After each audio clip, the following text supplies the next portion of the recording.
eu encontrei o namorado da minha adolescência. Há 25 anos a gente não se via e a gente se reencontrou. Ele é o homem da minha vida? Essa é uma pergunta que foi feita para o tarô aqui num atendimento online e eu quis trazer essa história porque ela é uma história clássica. Isso acontece com muitas pessoas e aí eu quero trazer várias reflexões que vão caber nessa história para você olhar também para a tua vida. Essa pergunta, né? Ele é o homem da minha vida? Todas as semanas eu escuto essa pergunta aqui em consultório, quando o assunto do tarô é relacionamento afetivo.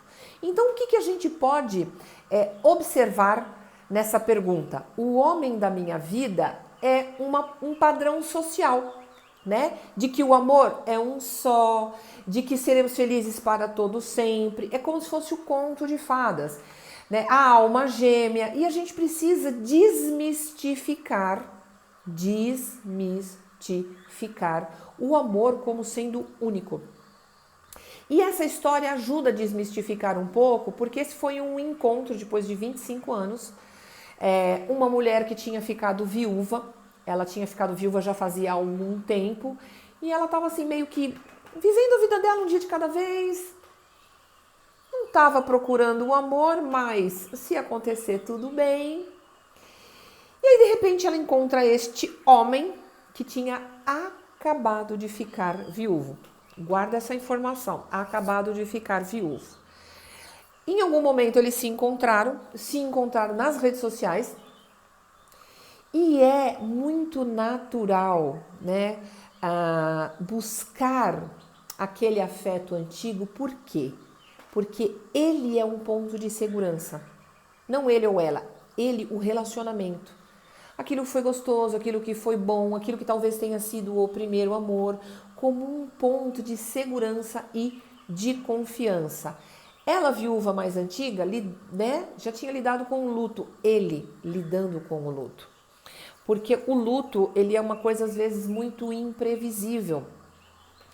E a gente nunca sabe como essa pessoa vai reagir, nunca a gente sabe como que vai ser. E às vezes o luto não é a morte do parceiro, mas às vezes a separação também. A separação traz dores tão profundas que às vezes é bem difícil, no começo, um relacionamento progredir. E aí, quando eles se reencontraram e começaram a sair juntos e reacendeu aquela chaminha lá antiga, porque assim, afeto é afeto, gente. A gente guarda, mas ele existe. Não significa que ele existe e que ele tem que ser uma continuidade. Pode ser que sim e pode ser que não. Mas nesse caso, eles se encontraram e ele se aproximou dela. E aí, quando ela trouxe esse questionamento, eu trouxe essa reflexão. O homem da vida é o parceiro do seu momento. Esse momento, né, é o homem da vida. Mas o tarô deixou bem claro que ele estava com muita dor e que naquele momento ele não era o homem da vida dela e ela não era a mulher da vida dele, né? Nesse momento ela era um remedinho bom para ajudar ele a superar. Mesmo assim ela se empolgou. Ela se empolgou porque ela não confiou tanto nesse tarô, né? Ela não confiou tanto, ela não conhecia ainda bem, né, esse processo terapêutico com o tarô. E ela foi dando a abertura e foi convivendo um pouco mais de perto com este homem. E ela voltou para uma outra consulta e falou: Márcia, ele é instável.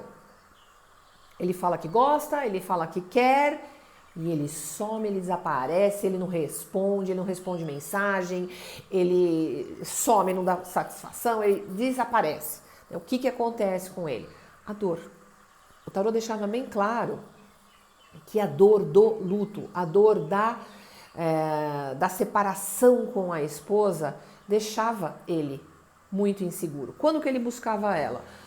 Quando ele precisava preciso de um apoio, preciso de um alívio, preciso de uma esperança. Ela estava revitalizada, ela já tinha passado por algo que ele queria aprender a passar. Então ele, voltava, ela se empolgava de novo e ela dava a abertura de novo, confiando que aquele amor era um resgate de uma história que não tinha evoluído, porque eles não se casaram, eles namoraram, né? Eles tiveram uma história e eles não evoluíram, eles não se casaram. E aí, na mentalidade dela era o universo, né, o destino, está nos dando uma chance de consertar aquilo que não aconteceu lá atrás, porque ele é o homem na minha vida e a gente vai agora concretizar o nosso destino. Olha que bonito isso. Então isso mora no nosso inconsciente porque temos um padrão romantizado que é vendido para nós, embutido na nossa mente, e isso tá aqui, ó, embaixo, inconsciente, a gente não sabe. Então a gente reage a isso. Quando a gente vai se tornando mais consciente, a gente fala, peraí, não é tão bem assim, né? Não tem um destino tão escritinho assim que eu tenho o quê?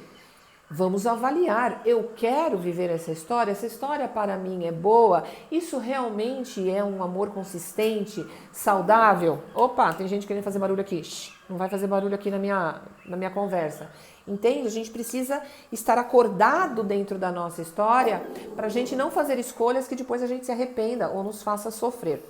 Mas essa mulher escolheu continuar. Ah, então, mas é que ele então tá sofrido? Ah, então ele precisa de mim.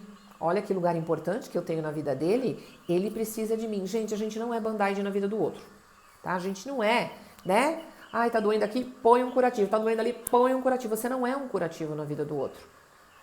Então a gente precisa entender que a gente não tá na vida do outro para curar o outro. E o outro também não tá na minha vida para me curar. Nós precisamos aprender a se observar, a fazer o nosso processo de autocura, para quando a gente encontrar uma pessoa, vir na mesma vibe. E aí a gente trocar. Corta, vamos um pouquinho mais para frente.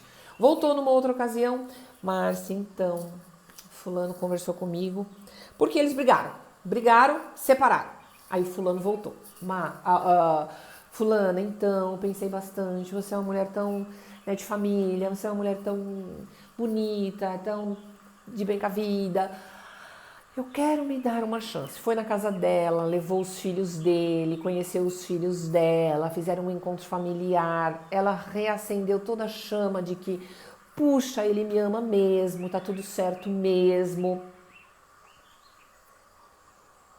Fez todo esse movimento, ai, e sumiu. Bati a mão aqui. Desapareceu. Não deu satisfações. E ela atrás dele. Falou, escuta aqui. Como assim? Você vem na minha casa, conhece minha família, entra dentro da minha casa e some. E ele falou, olha, não dá pra mim. E como que ele descobriu que não dava pra ele? Né? Como que a gente investigou isso na carta? Quando ele se aproximou tanto assim, quando ele chegou lá perto e viu o tamanho do compromisso, ele também viu o tamanho da dor dele e o quanto que ele não conseguia lidar com essa dor. Então, ela foi um presente do universo para ele? Ela estava curada? Ela ia ajudar ele a fazer o caminho de autocura dele? Sim. Só que ele não estava pronto. Então, ele foi indo e vindo, ele foi experimentando, ele foi machucando ela, né? Sacanagem, puxa vida, né?